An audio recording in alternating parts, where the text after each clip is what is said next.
Hello बच्चों, कैसे हैं आप लोग। आशा करता हूँ आप लोग अच्छे होंगे। बच्चों, इसके पहले दो वीडियो जो थी उसके अंदर में क्या था, मैक्सवेल के नियम था और फ्लेमिंग के बाएं हाथ का नियम था, जो आप लोगों को बहुत ही अच्छा लगा होगा और बहुत सारे बच्चा को अच्छा उसको समझ में भी आया होगा। रिस्पांस भी बहुत अच्छा आया है मेरा। तो अब हम इसका जो थर्ड पार्ट है उसको हम लेकर आए हैं। इसमें हम बताएंगे आप लोगों को तो फ्लेमिंग के दाएं हाथ का नियम आखिर है क्या। बाएं हाथ का तो नियम पढ़ लिए थे, जिसमें चुंबकीय जो बल थी उसकी दिशा को निकालने के लिए हम बताए थे। वहां पर मैक्सवेल के नियम में चुंबकीय क्षेत्र की दिशा को बतलाने के लिए पढ़े थे। और यहाँ पर हम पढ़ेंगे तो आखिर प्रेरित धारा की दिशा को हम कैसे निकालेंगे। तो जैसे फैराडे साहब थे, तो फैराडे साहब ने अपने नियम में बताए थे क्या, तो अगर किसी चुंबकीय क्षेत्र में किसी भी अगर चुंबकीय क्षेत्र में किसी भी कुंडली को रखा जाता है, किसी भी कुंडली को क्या किया जाता है, रख कर घुमाया जाता है, तो उसमें एक प्रेरित धारा उत्पन्न होती है। उसमें क्या उत्पन्न होती है, एक प्रेरित धारा उत्पन्न होती है। तो यहाँ पर हम पढ़ेंगे तो वही प्रेरित धारा की दिशा आखिर किधर होगी या किधर की ओर लगेगी। तो इसके अंदर में क्या था, इसके अंदर में बता रहे हैं। तो ये अपने दाएं हाथ के नियम में क्या बताएं, तो फ्लेमिंग के दाएं हाथ के नियम के अनुसार अपने परस्पर तीन अंगुलियों को, किसको किसको, अंगूठा को, फिर जैसे मान लेते हैं बाएं हाथ के नियम में तीन अंगुली को लिए थे आप, अंगूठा को, तर्जनी को और मध्यमा को। सिर्फ दाएं हाथ के नियम में भी यही लेना है। तो यहाँ पर अंगूठा ले लिए, ये क्या मेरा है, ये तर्जनी है और ये मेरा क्या है, माध्यमा है। तो ये तीन परस्पर अंगुलियों को इस प्रकार रखा जाए तो जो कौन सा, जो यहाँ पर तर्जनी है एक चुंबकीय क्षेत्र की दिशा को बताए, ये चुंबकीय क्षेत्र की दिशा को बताए। और जो मेरा अंगूठा है ये क्या बताए, ये चालक की गति को बताए, जो वहां पर घुमाया जा रहा था कुंडली उसकी गति को बताए। तो हमारा जो तर्जनी हो, जो यहाँ पे माध्यमा होगा, जो हमारा क्या होगा, जो हमारे माध्यमा अंगुली होगा, वो क्या बताएगा, प्रेरित धारा की दिशा को बतलाएगा। इसका मतलब एग्जाम में अगर आ जाए तो फ्लेमिंग के दाएं हाथ के नियम को लिखें तो हम यही बोलेंगे। तो हम अपने दाएं हाथ के तीन अंगुलियों को इस प्रकार से लंबवत रखते हैं कि वो तीनों अंगुली एक दूसरे के साथ 90 डिग्री पर हो, जिसमें से अंगूठा जो है वो चालक की गति की दिशा को बतला रहा है, तर्जनी जो है वो चुंबकीय क्षेत्र की दिशा को बतलाए, तो हमारा माध्यमा जो होगा वो प्रेरित धारा की दिशा को बतलाएगी। यानी क्या है, तो इसके अंदर में क्या है, इसको अगर लिखने के प्रयास करें तो हम क्या लिखेंगे, फ्लेमिंग के दाएं हाथ के नियम के अनुसार, नियम के अनुसार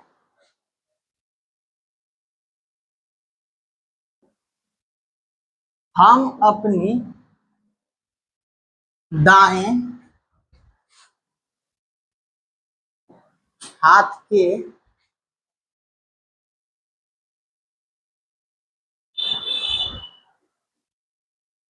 तीन परस्पर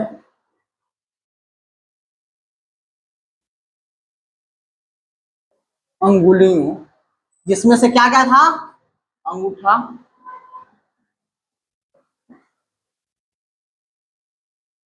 तर्जनी तथा माध्यमा, तीन परस्पर अंगुलियों को इस प्रकार,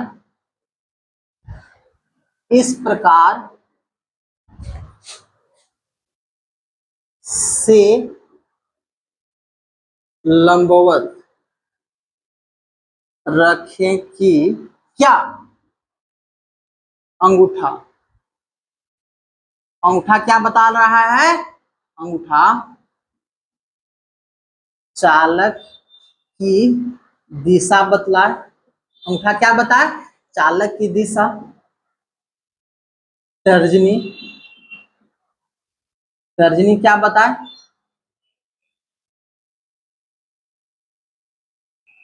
चुंबकीय क्षेत्र की दिशा,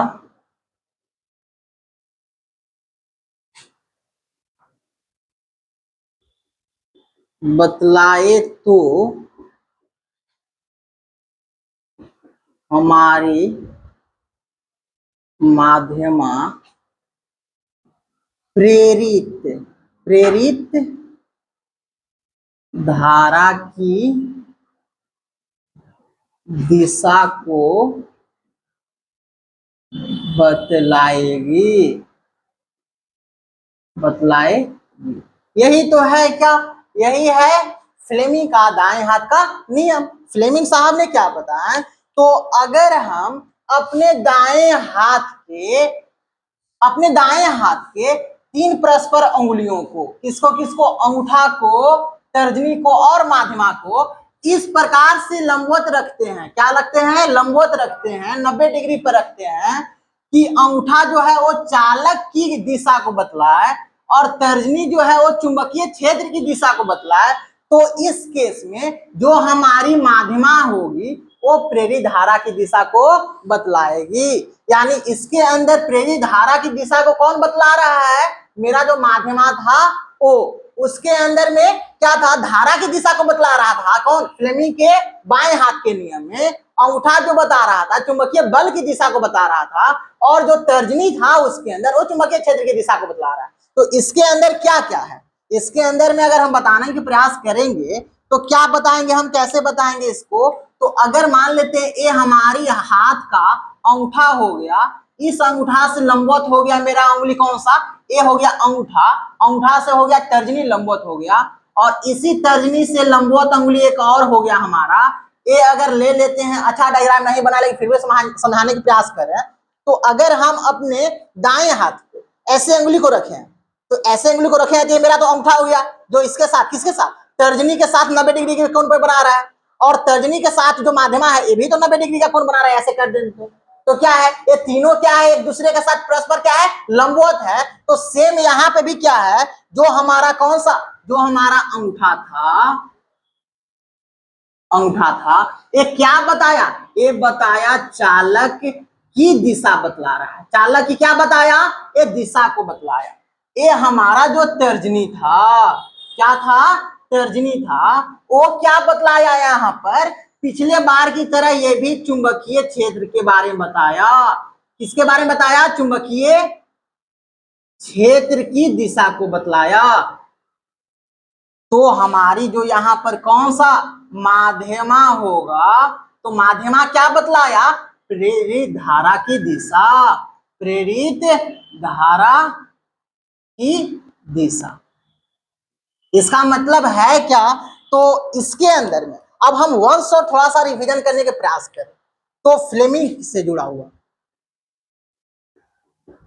फ्लेमिंग का टोटल कितना नियम है, फ्लेमिंग का 2 नियम है, कौन सा, एक है बाएं हाथ का नियम, बाएं हाथ, और एक क्या है, दाएं हाथ का नियम। तो इसके अंदर में 3 अंगुलियां आया, कौन कौन आया, एक आया अंगूठा, अलग कलर से लिख देते हैं ताकि आपको अच्छे से समझ में आए। इसके अंदर क्या था, इसके अंदर था अंगूठा, और क्या था, तर्जनी था, और क्या था, और था माध्यमा था।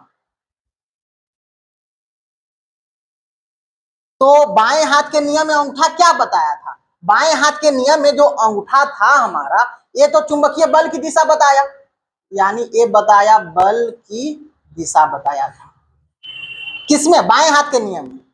तर्जनी क्या बताया था, जो हमारा तर्जनी था चुंबकीय क्षेत्र की दिशा को बताया था।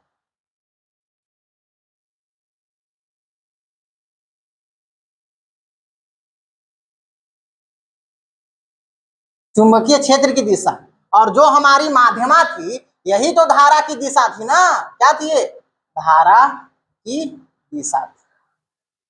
ये किसके अंदर था, ये हमारा फ्लेमिंग के बाएं हाथ के नियम के अनुसार था। लेकिन अगर हम फ्लेमिंग के दाएं हाथ के नियम के अनुसार देखें जो अभी हम पढ़े, तो यहाँ पर अंगूठा जो है ये चालक की दिशा को बता रहा है, यहाँ पर अंगूठा क्या बताया, यहाँ पर जो अंगूठा है वो चालक की दिशा बताया, चालक की दिशा बताया। यहाँ पर जो था हमारी तर्जनी जो थी, तर्जनी, वो तर्जनी यहाँ पर क्या बताया, चुंबकीय क्षेत्र की दिशा बताया, यानी यहाँ पर चुंबकीय क्षेत्र की दिशा को बतलाया। तो यहाँ पर एक और जो अंगुलियां थी वो कौन सी थी, वो माध्यमा थी, जो, तो माध्यमा क्या बताया, प्रेरित धारा की दिशा बताया, प्रेरित धारा की दिशा को बतलाया। इस प्रकार से आप इसको थोड़ा सा शॉर्ट नोट्स के माध्यम से इसको लिखकर समझ सकते हैं। तो आखिर हम फ्लेमिंग के जो दोनों नियम को एक साथ कैसे समझे, ताकि एग्जाम में वहां पर बोले प्रेरित धारा से जुड़ा हुआ अगर हमको, तो प्रेरित धारा किससे जुड़ा हुआ हम उसका लगाएंगे दाएं हाथ का नियम। और चुंबकीय बल की दिशा के बारे में पूछेगा तो वहां पे लगाएंगे हम किसके बारे में, वहां पे लगाएंगे बाएं हाथ का नियम के बारे में। और जहां पर चुंबकीय क्षेत्र की दिशा के बारे में पूछेगा मैक्सवेल का नियम को लगा देंगे वहां पर। तो आशा करता हूं आपको ये तीनों वीडियो बहुत ही अच्छा लगा होगा। आप अपने दोस्तों के साथ इस तीनों वीडियो को शेयर करें ताकि बोर्ड के एग्जाम में इससे क्वेश्चन आए तो बच्चे लोग अच्छे तरह से डायग्राम के थ्रू वो बना पाए और पूरा नंबर उनको मिल पाए। और इस चैनल को पे अगर नए हैं तो आप इसको सब्सक्राइब करें और कमेंट में अगर थोड़ा बहुत भी अगर आपको अच्छा लगा होगा तो थोड़ा सा कमेंट कर दे, ताकि हमको भी अंदर से हौसला मिलता है। तो आखिर बच्चे लोग के लिए कर रहे हैं तो बच्चा लोग का भी रिस्पॉन्स फीडबैक बहुत अच्छा आ रहा है, तो हम भी बहुत अच्छे अच्छे वीडियो को लेकर आएंगे। तो मिलते हैं नेक्स्ट क्लास में।